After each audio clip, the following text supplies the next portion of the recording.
Saudara-saudara sekalian, rukun iman yang kedua ialah percaya adanya para malaikat.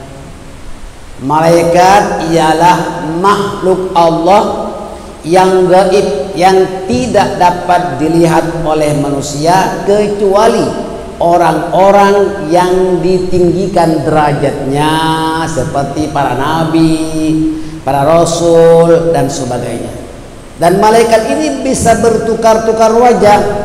Innal malaikata qadiruna 'ala tasyakkuli wa qat'il masafati fi muddatin wahidah.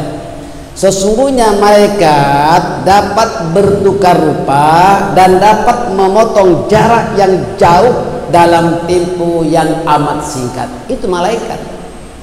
Ya, kita tahu bahwa malaikat Jibril itu mengajar agama di hadapan para sahabat ketika ada majlis taklim Rasulullah. Malaikat Jibril menyerupai lelaki yang tampan, yang handsome, ya kan? Kan kemarin telah terangkan berkenaan tentang mal Islam, mal iman, mal ihsan, ya, apa itu Islam, apa itu iman, dan apa itu ihsan. Semua telah dijawab oleh Rasulullah sallallahu alaihi wasallam. Maka Jibril mengatakan, "Shadaqta, benar engkau ya Rasulullah." Itu mengajar. Itu malaikat Jibril menyerupai seorang lelaki. Bisa. Nah, saudara-saudara sekalian, percaya kepada malaikat ini termasuk dari rukun iman yang kedua. Malaikat itu diciptakan oleh Allah daripada apa? Daripada nur.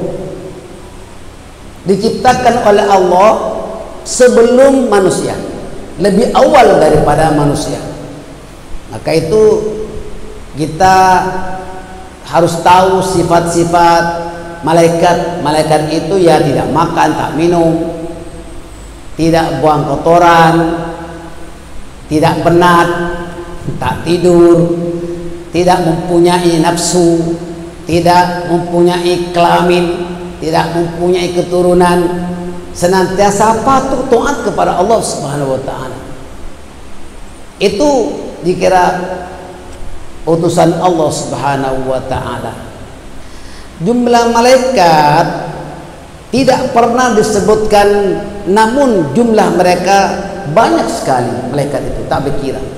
Bayangkan saja bahwa malaikat Israil adalah malaikat maut. Itu yang mengetahui bernama malaikat Israil. Malaikat maut itu banyak.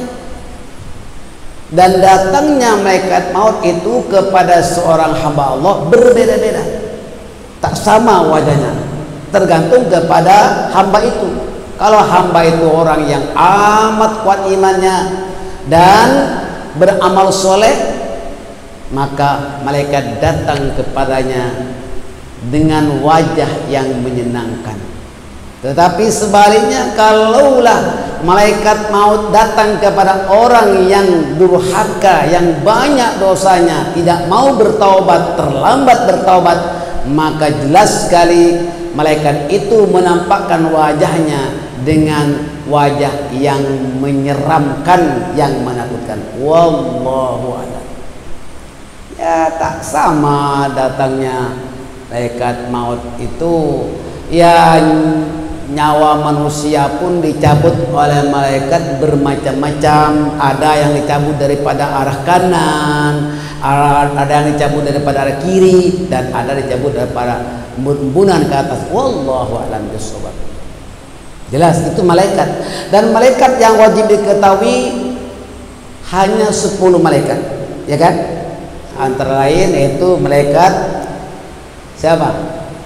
Jibril, Mikail, Israfil, Israel, kata semuanya. Dan siapa yang menjaga surga? Malaikat apa namanya? Malaikat Ridwan. Siapa yang menjaga? Siapa nama malaikat yang menjaga neraka? Malaikat Malik. Siapa yang menjaga dalam kubur yang menyoal orang-orang yang baru meninggal dalam kubur, man rabbuka wa man nabiyuka, yang menjaga dan menyoal orang dalam kubur yang baru meninggal berkenaan bertanya, man rabbuka, siapa Tuhanmu, wa man nabiyuka, siapa nabimu, wa ma dinuka, apa agamamu, itu semuanya ditanya 6 perkara pertanyaan. Nah, itu namanya malaikat mungkar dan nakir. 2 malaikat yang tulis kebaikan dan menulis keburukan kanan kiri, dekat siapa namanya? Raqib. Yang Raqib ini malaikat yang mencatat kebaikan. Dan tutur kata daripada seorang hamba Allah, malaikat Raqib yang baik-baik, manakala malaikat Atid yang menulis keburukan dan sebagainya. Itu semua ada tugas masing-masing. Dan sebetulnya malaikat itu banyak, cuma yang wajib diketahui 10 saja. Mudah-mudahan ada manfaatnya, insyaallah.